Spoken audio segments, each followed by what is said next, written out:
basically you would, this is just a push.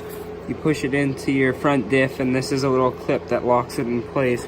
But because this is blown and I'm just putting this back together to move the quad to sell it, I'm just gonna put the spindle on and this part of the axle just to keep the bearings together in the hub so that the new owner doesn't lose them.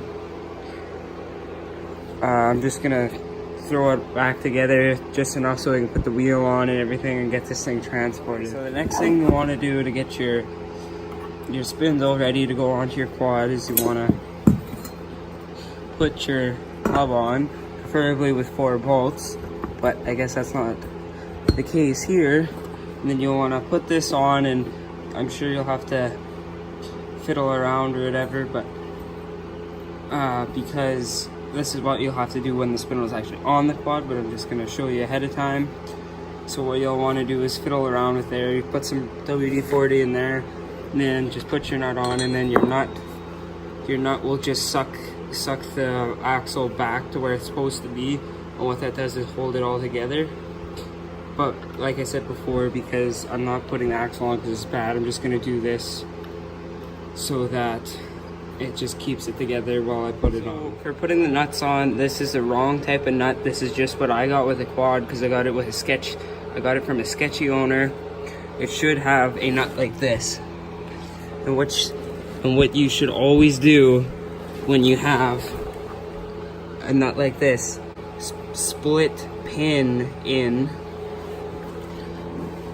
That way it won't back off on you or nothing.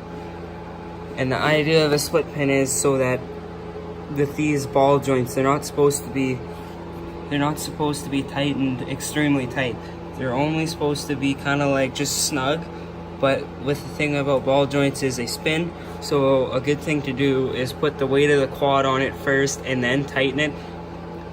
For a quad, I would just make it just snug, like whereas on a truck or whatever, you know, tighten it a little bit, not too much, but that way, because you can't have too much stress on the ball joint itself. So that they're good enough just for me to load it in the back of my truck. Now you just gotta take your tie rod, find the correct hole.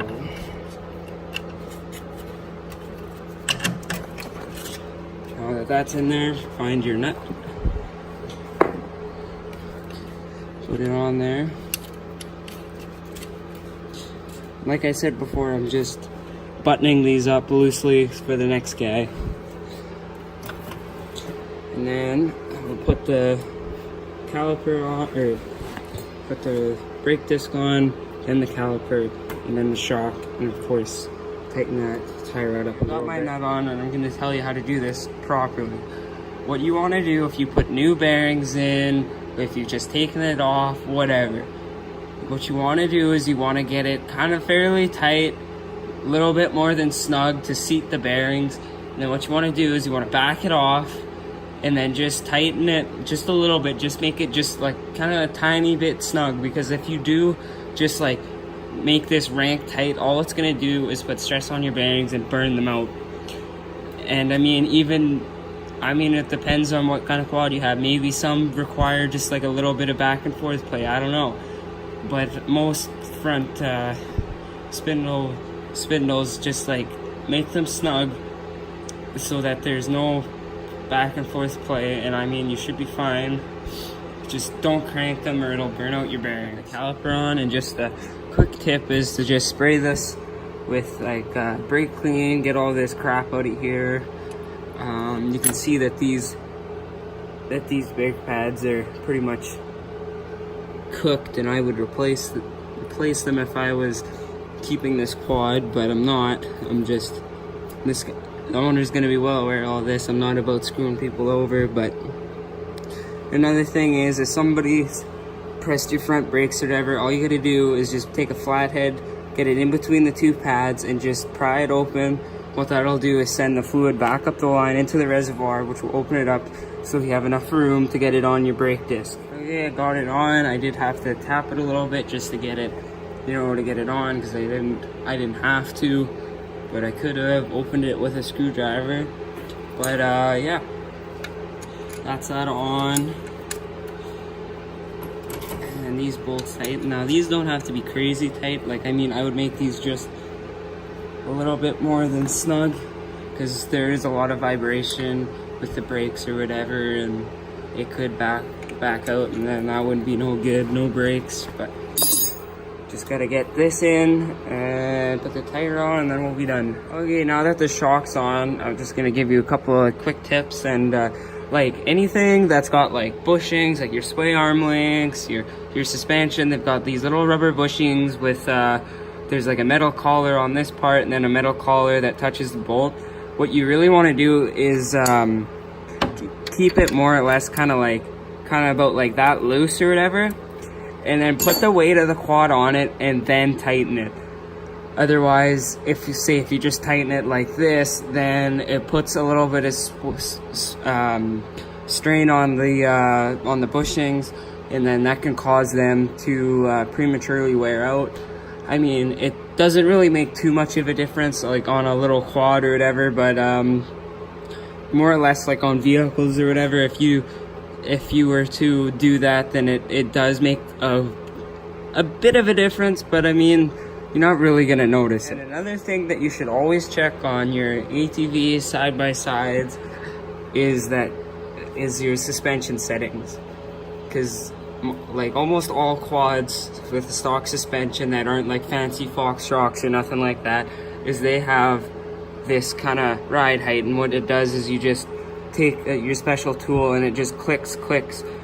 I know that the other side is set all the way up, because the way how this thing was is the rear differential is blown, this axle is blown, and for whatever reason they decided to drive it around with it in diff lock and then having one-wheel drive.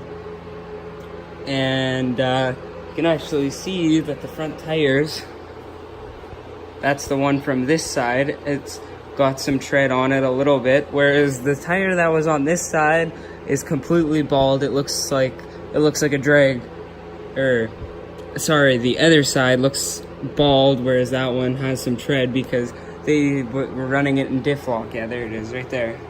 See, it's just completely bald. So I would recommend you don't do that, because that's why this blew up, is because they were basically driving it like a front wheel drive car. So don't be cheap and fix your stuff before you make bigger problems. But then again, the other owners were very sketchy. Everything's back together apart from the axle. And yeah, that's about it. And a good example of why you should lubricate your nuts and bolts and everything when you take these things apart and put them on and off, is you'll get crappy rusty thread. See how the thread's a little bit damaged there? And when I tried tightening this, it threaded on about quarter of the way, and then right away it started spinning the stud. So the next guy will have to replace the hub on this, which kind of sucks for him, but I mean, what does he expect for an $800 2014 quad that looks like this? But anyways, stay tuned, because with the money I get for this quad, I'm going to be buying a $300, $400 crappy little truck or some sort of vehicle, and I am going to make some good content of me jumping it and wrecking it. And then once it gets to a point where it's not drivable, I'm gonna drain all the oil out of the engine and blow it up. If you enjoyed this video, like, comment, and subscribe. It really means a lot to me. Thanks. See you next time.